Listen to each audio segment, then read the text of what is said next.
चलता रहूँगा राह पर, चलने में माहिर बन जाऊँगा। चलता रहूँगा राह पर, चलने में माहिर बन जाऊँगा। या तो मंजिल मिल जाएगी या मुसाफिर बन जाऊँगा। इन खूबसूरत पंक्तियों के साथ मैं इस सेशन में आपका स्वागत करती हूँ।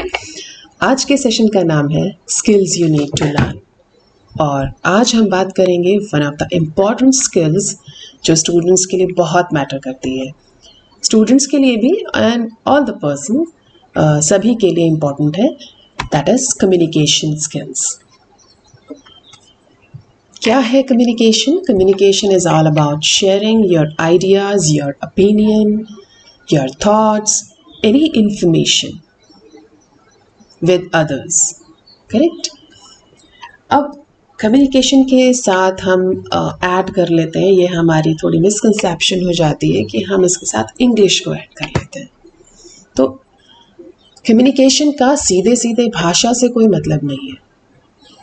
एक छोटा बच्चा जिसको कोई कुछ बोलना भी नहीं आता है, वो भी कम्युनिकेट करता है through his actions, through expressions, right? तो कम्युनिकेशन मीन्स अपनी बात को दूसरे तक पहुंचाना, और इफेक्टिव कम्युनिकेशन मीन्स आप एग्जैक्टली जो उसके पीछे फीलिंग्स हैं वो भी कम्युनिकेट कर पा रहे हैं, right? And communication skills are of 5 different types. हम इसको 5 डिफरेंट टाइप्स में डिवाइड करते हैं। That is verbal skills, means oral skills, आप बोल करके कम्युनिकेट कर रहे हैं। Non verbal skills, you are communicating through your expressions, your body language, your postures, gestures, and eye contact, obviously. Third one are visuals. Visuals skills means reading आ जाती है, interpretation आ जाती है, ठीक है? Listening skills, because communication is not at all about speaking. It's about listening to, because जब आप सुनेंगे, आप उसको समझेंगे, तभी आप उसको आंसर कर पाएंगे या बोल पाएंगे, अपनी बात को रख पाएंगे। जब आप समझेंगे ही नहीं तो क्या कन्वर्सेशन करेंगे, करेक्ट? तो पहले be a good listener before you want to be a speaker. Writing skills, writing skills में आपका आ जाता है different kind of writing skills, like आपका रिज्यूमे राइटिंग आ गया है, ईमेल राइटिंग आ गया है, डिफरेंट काइंड ऑफ फैक्टर्स आ गया। तो आज हम बात करेंगे कम्युनिकेशन में कन्वर्सेशन की, और अब इसमें इंग्लिश आ जाता है, कन्वर्सेशन इन इंग्लिश, करेक्ट? और ये भी एक कला है। Conversation is an art, all it takes is knowledge, practice, patience and determination to make it effective. तो इस चीज़ को समझना ज़रूरी है कि ऐसे चुटकी बजाते ही कोई चीज़ नहीं आ जाती है। जब हम नई चीज़ कोई भी सीखते हैं तो you have to be patient. Patience रखिए, प्रैक्टिस कीजिए, और एक फर्म डिटर्मिनेशन के साथ स्टार्ट कीजिए कि मुझे करना है, correct? It is one of the most basic and essential communication skill. It enable people to share thoughts, opinions and ideas. अब अगर हमें इंग्लिश में कन्वर्सेशन स्टार्ट करना है तो हमें क्या करना है? Listen more to speak fluently and correctly. सुनिए, बिकॉज यहाँ मैं एक एग्जाम्पल दूंगी। वही एक छोटा बच्चा है, अभी उसने बोलना स्टार्ट नहीं किया है, उसको कोई भाषा नहीं आती है, ठीक है? तो how does he start learning? कैसे सीख रहा है वो भाषा? क्या उसको सिखाया जा रहा है? क्या आप 1, 1.5, 2 साल के बच्चे को वर्णमाला, अल्फ़ाबेट्स और ये सब सिखा सकते हैं? नहीं, ठीक है? तो वो कैसे सीख रहा है? वो सुन के सीखता है। उसको चारों ओर जो उसकी फैमिली में लोग हैं, जो लैंग्वेज वो बोलेंगे वही लैंग्वेज वो सीखेगा, ठीक है? Whether it is Hindi, English, Bengali, Tamil, Telugu, anyone, correct? तो जो भी भाषा वो सुन रहा है, उसको समझ रहा है, उसी को वो सीख रहा है, करेक्ट? तो हमें सुनना है, पहले समझना है उस चीज़ को, और उसको करेक्टली इमिटेट करना है. Listen to audiobooks, speeches, interviews and notice how speaker pronounces and enunciate different words and phrases. This is important. Like practice कीजिए, सुनिए जितना सुन सकते हैं, डिफरेंट स्पीचेस सुनिए इंग्लिश में. आप इसमें मूवीज़ की हेल्प ले सकते हैं, इसमें इंग्लिश सॉन्ग्स की हेल्प ले सकते हैं. ठीक है, तो आप जितना सुने और पॉज कर करके सुनिए. लाइक सुना, आप उसको करेक्ट कीजिए. और सब टाइटल्स वाले अगर हो तो ज़्यादा अच्छा है, जिसमें विजुअल्स भी हों तो उसमें सब टाइटल्स आते हैं, तो you can pronounce it correctly and you can get an idea what an exact word it is. Observe expression and body language of people. अब सिर्फ बोलना ही काफ़ी नहीं है, उसके साथ आपके इमोशंस भी जुड़े होने चाहिए. ठीक है, आपके एक्सप्रेशंस, आपकी बॉडी लैंग्वेज भी जुड़ी होनी चाहिए, तो इस पर भी ध्यान देंगे. Make reading a habit, it increases your word bank. अब पढ़ना बहुत ज़रूरी है. As I told you earlier also in my previous videos, make reading a habit. At least 30 minutes आपको अपने दिन में निकालने हैं. कोई भी आप अपने इंटरेस्ट की किताब चूज़ कर सकते हैं, पढ़िए. पढ़ने से क्या है कि जिस भी लैंग्वेज पे आपको कन्वर्सेशन स्टार्ट करना है, उसी लैंग्वेज की आप बुक फॉलो कीजिए, सो दैट आपको डिफरेंट वर्ड्स का आइडिया हो. ठीक है, कब कहाँ क्यों यूज़ हो रहा है. तो इसका तरीका ये होता है कि आप स्टार्ट कीजिए reading, speak it loud, correct, and try to catch the emotion behind the phrases.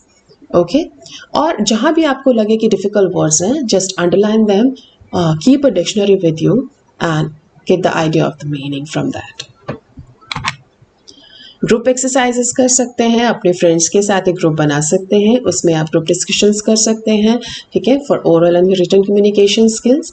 फिर अगर आप कोई चीज़ रेगुलरली कर रहे हैं, तो आपको अगर लगता है कि इनका कॉन्फिडेंस आ गया है, then try recording it. Record कीजिए अपनी जो भी आप प्रेजेंटेशन कर रहे हैं या कुछ भी रीड कर रहे हैं, और फिर एसेस कीजिए अपनी स्ट्रेंथ्स को और वीकनेसेस को कि मैं कहाँ गलत कर रहा हूँ. ठीक है, इसको पॉइंट आउट कीजिए and make it correct next time. Okay, and when you are confident, तो आप अपना रिकॉर्डिंग्स को शेयर कर सकते हैं अपने फ्रेंड्स और फैमिली के साथ भी, और उनसे फीडबैक ले सकते हैं. Correct, but you have to work for it. आप रोल प्ले की हेल्प ले सकते हैं, इंग्लिश ओनली डेज कर सकते हैं. इंग्लिश ओनली डेज मीन्स आप आपके घर में आपका ब्रदर सिस्टर जो भी हैं उनके साथ आप टाई अप कीजिए कि आज हम दोनों सिर्फ इंग्लिश में बात करेंगे. बेशक थोड़ा बहुत गलत हो सकता है, बट करेंगे. ओके, सबसे पहला यही है कि आप शुरुआत कर रहे हैं और आपने एक फॉर्म डिटर्मिनेशन कर लिया, आपने सोच लिया है दिमाग में कि नहीं मुझे करना है. ठीक है, तो गलती करके इंसान सीखता है.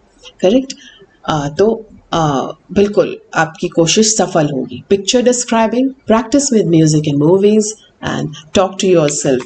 सबसे अच्छा तरीका है, और कोई ना मिले तो खुद से बात कीजिए. आपसे बेहतर आपका दोस्त कोई नहीं है. ठीक है, तो बात कीजिए और उसको रिकॉर्ड कीजिए एंड देन एनालाइज इट. अब हम बात करेंगे कुछ कॉमन फ्रेजेस जो हम डेली यूज़ करते हैं, और ये आपके बहुत काम आएंगे. इनको अपनी डेली प्रैक्टिस में लेकर के आइए. ठीक है, दीज आर अबाउट 30 फ्रेजेस. तो इनमें से आप बिल्कुल डेली यूज़ करने वाले हैं, जो आप अपनी रोज़मर्रा की आदतों में शामिल कर सकते हैं.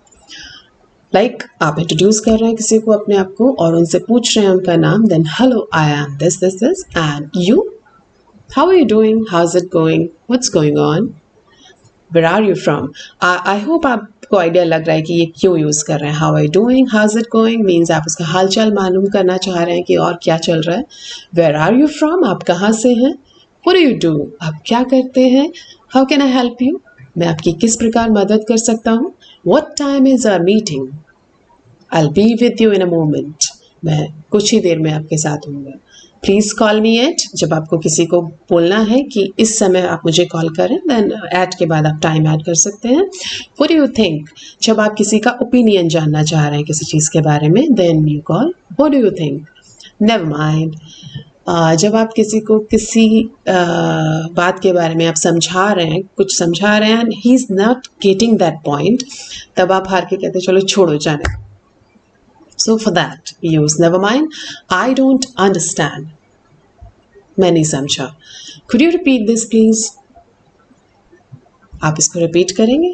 अब यहाँ पर मैंने कैन यूज़ नहीं किया because can shows the ability and could is a request. आप किसी को रिक्वेस्ट कर रहे हैं कि आप क्या इसको रिपीट करेंगे, तो इसको बहुत पोलाइटली बोलेंगे, could you repeat this please, what does it mean, इसका क्या मतलब है, what do you spell that, how do you spell that, could you please spell that for me. आप किसी से कुछ स्पेल करने के लिए बोल रहे हैं, स्पेलिंग के लिए, तो आप उसको पूछेंगे how do you spell that. आप फ़ोन पर हैं, वो कोई वर्ड आपको बोल रहे हैं which you are not getting, then हम रिक्वेस्ट कर सकते हैं उनको कि could you please spell that so that I can get the idea of the letters of the word. What do you mean, how does it sound, how does it sound we use like हमने कुछ plan किया है, कुछ party, कुछ outdoor trip plan किया है और हम अपने फ्रेंड से पूछ रहे हैं कि हाउ डज इट साउंड, कैसा लगा तुम्हें, it sounds interesting, great, fantastic, awesome, I'm sorry for being so late. Thank you so much for this kind gesture. Like आपका किसी ने कोई फेवर किया है, don't forget to say thanks. This is an important thanks, sorry, excuse me. तो ये कुछ ऐसे phrases हैं जिनको frequently use करना चाहिए और different ways में use करना चाहिए. Like if you are appreciating someone for the favor, then you can tell, I really appreciate your help. This is another way of saying thanks. Excuse me. If someone is blocking your way and you have to pass through, then you got excuse me. कोई आपका रास्ता रोके खड़ा है और आपको वहाँ से गुजरना है, then you use this phrase. It's time for me to leave. I'll take your leave. अब आप कहीं मीटिंग में हैं, कहीं किसी के साथ बैठे हैं और आपको वहाँ से जाना है, then you say it's time for me to leave. अब मेरा जाने का समय हो गया है, अब मैं आपसे विदा लूँगा. I'll take your leave. Got it, thanks. जब आपको कोई कुछ समझा रहा है और आपको समझ में आ गया है, तब आप इसको बोलेंगे got it, thanks. We'll continue this tomorrow, later. हम कुछ काम कर रहे हैं साथ में बैठ करके और आपको अचानक याद आता है कि नहीं अब हमें जाना है और हम इसको कल करेंगे. We'll continue this tomorrow. We'll continue this later. Talk to you later, जो frequently use करते हैं हम लोग. Are you kidding? क्या आप मजाक कर रहे हो? Just like that, बस यूं ही. Look who's talking. एक पर्सन जिसका कोई लेना देना नहीं है आपसे, जो आपके काम में कभी इंटरेस्ट नहीं लेता है और अचानक से वो अपना परसेप्शन आपके सामने रखना शुरू कर देता है, तो then you talk, look who is talking, not yet, अभी तक तो नहीं, इट्स डन. ये हम लोग यूज़ करते हैं जनरली क्लास में, लाइक जब आपका कोई भी असाइनमेंट आपका हो जाता है क्लास में दिया हुआ, देन यू से it's done. What's wrong with you, what's wrong with you, क्या हुआ, क्या परेशानी है तुम्हारे साथ, क्या गलत हो गया है. नथिंग लाइक दैट, ऐसा कुछ नहीं है. Just a minute, just a moment, hold on please. जब आप किसी को थोड़ी देर के लिए कुछ बीच में आप इंटरवल ले रहे हैं, लाइक आप कुछ रोक रहे हैं करने से, जस्ट अ मिनट, या आप कुछ कर रहे हैं तब उससे आप बात कर रहे हैं किसी से और आपका फ़ोन आ जाता है, तो आप कहते हैं just a minute, just a moment.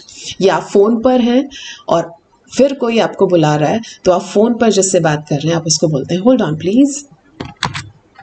Now important thing, जब भी हम कन्वर्सेशन स्टार्ट करते हैं तो सबसे इम्पॉर्टेंट चीज़ होती है अपने आप को इंट्रोड्यूस करना, ठीक है. और ये इंट्रोडक्शन हमारा इंटरव्यू के लिए भी हो सकता है, हम जनरल किसी से मीटिंग कर रहे हैं, फॉर्मल इनफॉर्मल बोथ वेज, ठीक है. तो उसका हम एक जनरल फॉर्मेट हम डिस्कस करेंगे. इसमें हम क्या क्या चीज़ें इंक्लूड करते हैं, like first you greet, then you tell your name, place you belong to, about your family, about your educational qualification or additional qualification or skills, okay, experience you have so far if you are in an interview, about your hobby and passion, and then thank you.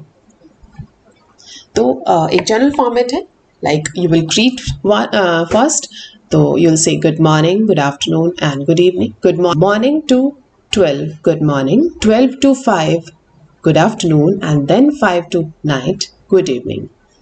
I am this is, आप simply बोलेंगे my name is, दोनों में से आप कोई भी option use कर सकते हैं. Don't use myself. कुछ लोग ये गलती करते हैं, myself मेघा, तो ये आपको नहीं करना है. myself is a possessive pronoun and उसके immediate after आप noun का यूज नहीं करेंगे. तो सिंपली आपके पास ये दो ऑप्शन है, I am this, my name is this, okay. I am from जो भी आप जहाँ से भी आप बिलोंग करते हैं, तो I am from this place, I belong to this place. There are 6-4 जितने भी मेंबर्स आपकी फैमिली में हैं, पीपल इन माई फैमिली, और जो भी मेंबर्स हैं आप उनको मेंशन कर सकते हैं. My parents, my brother, my sister. Qualification, I am in class this, जो भी क्लास में आप हैं, ठीक है, या आप कुछ परस्यू कर रहे हैं, I am pursuing any course, जो भी आप कर रहे हैं, आप pursuing B Tech in computer science and engineering, or I'm pursuing a diploma, whatever it is. ठीक है, I have done this. Like आप अपना एडिशनल स्किल्स ऐड कर सकते हैं कि आपने कोई कोर्स किया है एडिशनल, तो उसके बारे में मेंशन कर सकते हैं. एक्सपीरियंस अगर आपको है, इट्स ओके, आप उसको मेंशन कर सकते हैं कि आई हैव इतने ईयर्स ऑफ एक्सपीरियंस. अगर आप फ्रेशर हैं तो simply I am a fresher. Then comes to hobby and passion. I like to whatever you, I like to read books, I enjoy music, my hobby is traveling. तो आप कुछ भी किसी भी तरीके से आप अपनी पैशन और हॉबी को बता सकते हैं. And you will end the introduction by saying that's all about me, thank you. Right? इसमें आपको जानना ये ज़रूरी है कि जब भी हम कम्युनिकेशन स्किल्स की बात करते हैं, तो ये सिर्फ आपकी प्रोफेशनल लाइफ के लिए ज़रूरी नहीं है. This is important for your personal life also. आपकी इंटरपर्सनल स्किल्स भी इंक्रीज़ होती हैं, ठीक है, आपकी सोशल स्किल्स इम्प्रूव होती हैं. तो ये बहुत ज़रूरी है कि हम अपनी कम्युनिकेशन स्किल्स पर काम करें. बिकॉज आपने नोटिस किया होगा कि जब भी आप, हर एक की लाइफ में ऐसा होता है कि कभी ना कभी ऐसा ज़रूर हुआ होता है कि हम किसी पर्सन से बहुत ज़्यादा इम्प्रेस्ड होते हैं. क्यों इम्प्रेस होते हैं? जस्ट बिकॉज ऑफ हिज और हर कम्युनिकेशन स्किल्स. यार वो कितना अच्छा बोलती है या कितना अच्छा बोलता है, कितना इफ़ेक्टिव, लाइक कितना हम इन्फ्लुएंस हो जाते हैं उनकी बातों से. ठीक है, तो दिस इज़ इम्पॉर्टेंट. अब आपको क्या करना है?